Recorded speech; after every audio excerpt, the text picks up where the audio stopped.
बाई तोरो भारी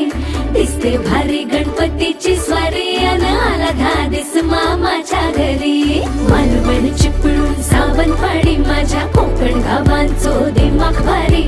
दिसते भारी गणपतीची स्वारी माझ्या कोकणा वाटे तुम्ही वलवा गाडी धमाधमान हाका गाडी माझ्या कोकणचो रस्तो नागमोडी